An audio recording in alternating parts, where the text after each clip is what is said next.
Hey folks, Sam from SK here, and I am going to walk you through the entire roasting process, from dropping the green beans up in the hopper, to dropping them into the machine called charging the machine, to checking, maybe even show you a little bit of the graph that I work from, and then some of the things I'm looking for as I'm smelling the coffee as well.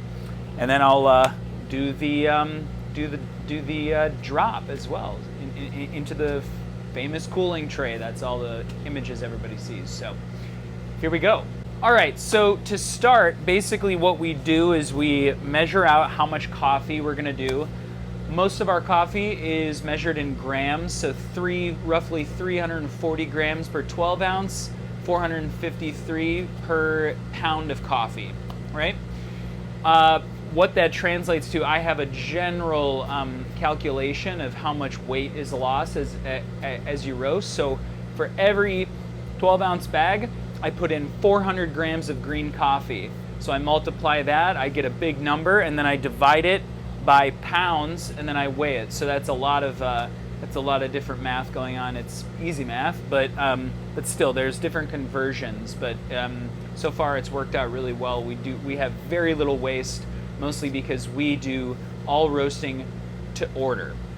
So here we go. We are roasting here a Guatemalan peaberry. So I'm going to go ahead and drop it on up in the hopper. Get that thing waiting. So I'm waiting to drop this at about a 300. We're doing about a 15 pound batch, 15 and a half pound batch. So I'm going to drop this around 395 degrees. Now, some might do a little bit hotter, some might do a little bit cooler, but this is just my profile and methodology. So yeah, I'm waiting right now for the thing to hit 395 degrees. Now, another thing to keep in mind too is that there's the whole theory of roasting is conductive versus convective heat, right? So there's air moving through this roaster, and the roaster is a drum, and there's flame underneath the drum to heat the drum. So that flame is the conductive heat, right? The heat of that drum itself, and the beans against that drum, and really the beans against its own mass, right?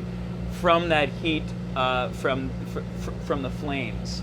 Then the convective heat is air moving over the flames and then through the drum and out the smokestack, right? So the way I approach roasting is essentially high conductive heat early on, lower convective heat, and as that bean turns a little bit more brittle, as it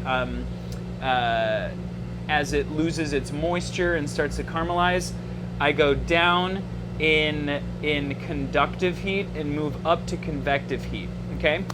So that is all to say that actually at the beginning, you don't want to shock the beans too much. You want to let it kind of soak in the heat because it's at room temperature by and large, and the heat of the roaster is really high. So what you're doing is you're waiting for what's called the turning point.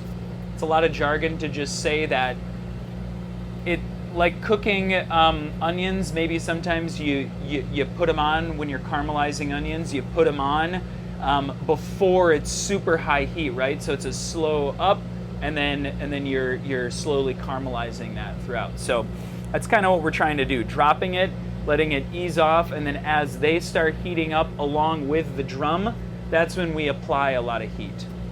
All right, so here we go. So I hit start, and then I have all these little buttons. Charging is what it's called when you drop the green into the roaster. So I hit charge and go.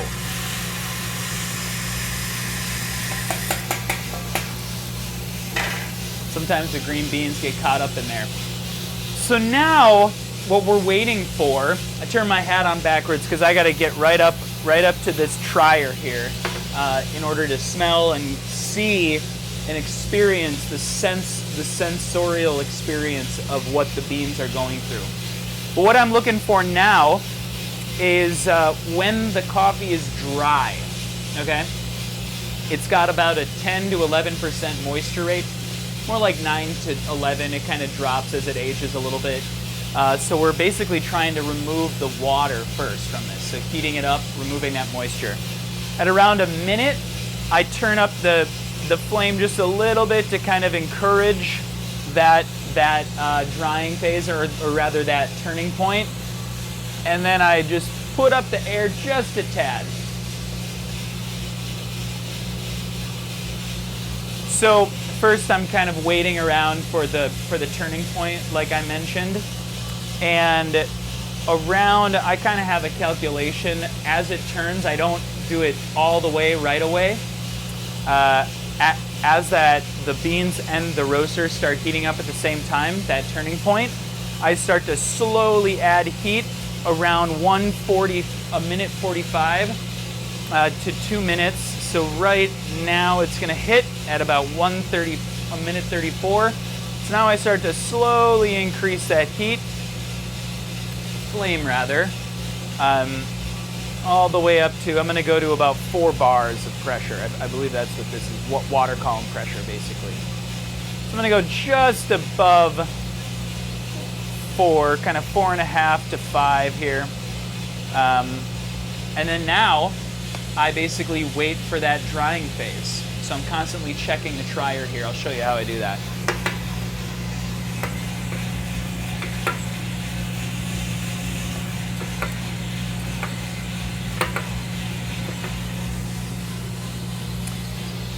So yeah, what I'm looking for is when the beans, they're kind of green in color, right? A pale green.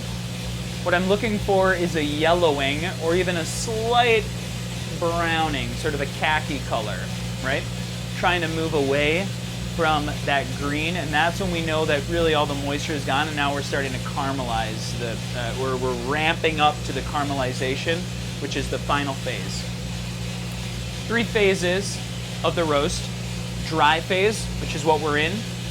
Ramp phase, which is that kind of mysterious middle part where we're trying to lead to the 3rd phase, the development phase, or where the Maillard reactions happen. All cooked food goes through the Maillard reaction. It's when we're converting sugars, basically, caramelizing sugars. So I do a lot of adjustments. We can talk about theory, but I like to have a really smooth profile, and all coffees bean to bean change based on what they need. But around 3.5 minutes, I find that it's usually starting to dry.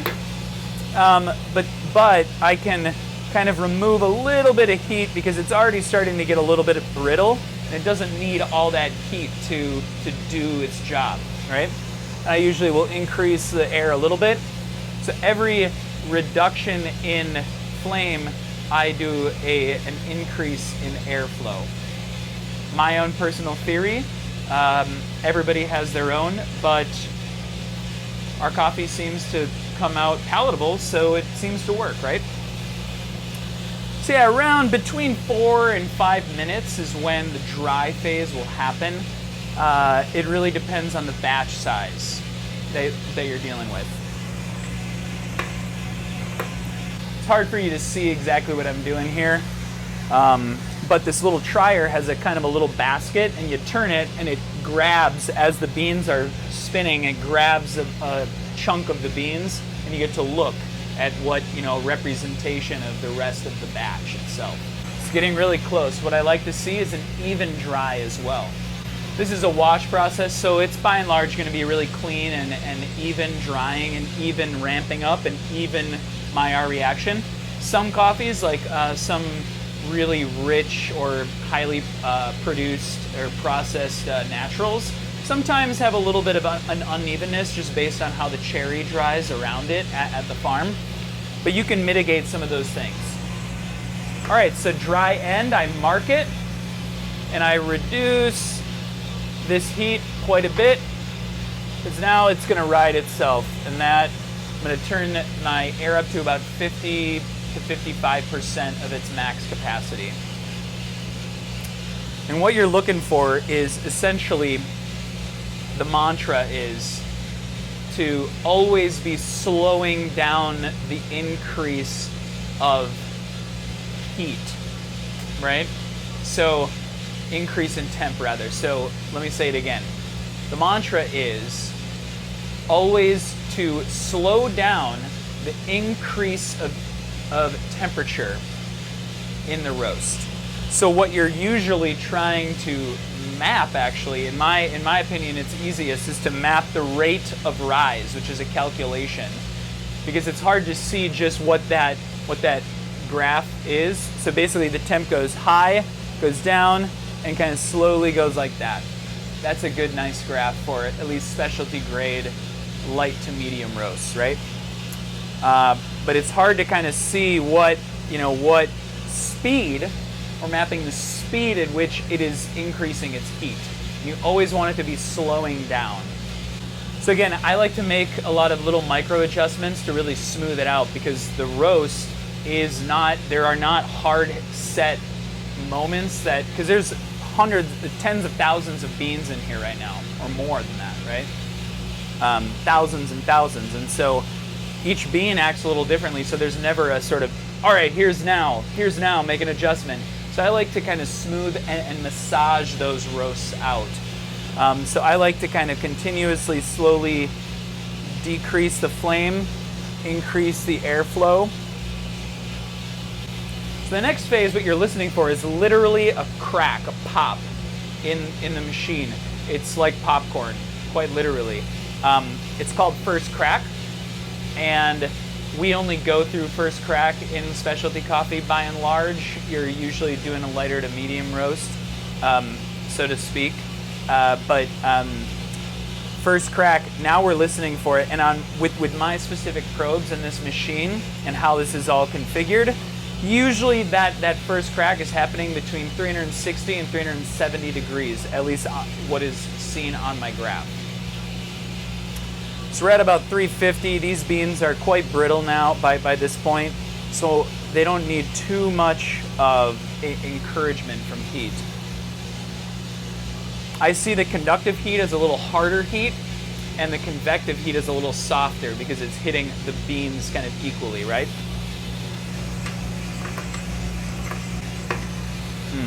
And we're starting to smell caramel literally in there. Some graham cracker, that kind of smell. It's not exactly like you smell freshly well-rested coffee. It's an acquired smell, but it's really, really cool once you start knowing it. It's like as you're making chocolate bars or making caramel. So here, we're right on the cusp. I'm going to increase this a little bit.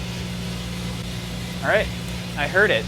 I've been experimenting with, there's always going to be a little bit of a, in the graph by and large, you're going to see a slight uptick, because as those beans kind of burst, they're about to burst, they're releasing a lot of heat, so it's grabbing that heat differential in the bean probes.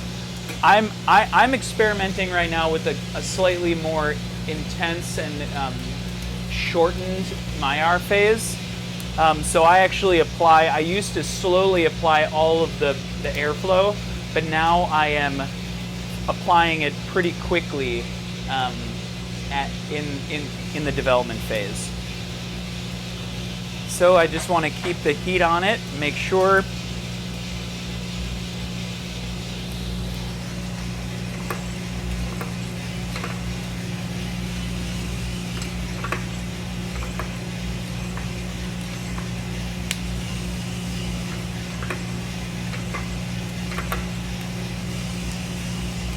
Now, depending on the bean, I like to aim at, you're doing everything in percentage points. In the development phase, I like to have it be about 15 to 20%, 16 to 20% of the overall roast time, depending on the bean, right? But ultimately, I let the beans speak. I let them tell me when they're done and ready.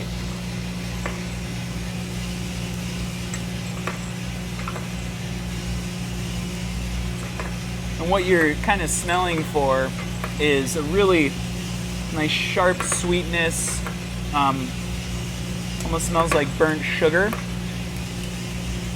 That's kind of when you know it's done. And sometimes you can get some citrusy notes too. So I'm going to decrease this, increase this, turn on the paddle. And this is about done. So I'm hitting first crack end and drop.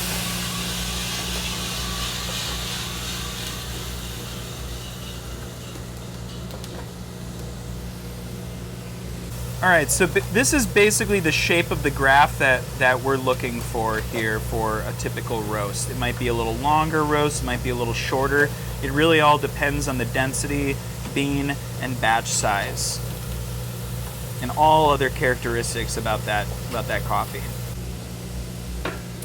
And there you go. That's a roast. So now this is cooling and just mixing everything up and making sure it's cool.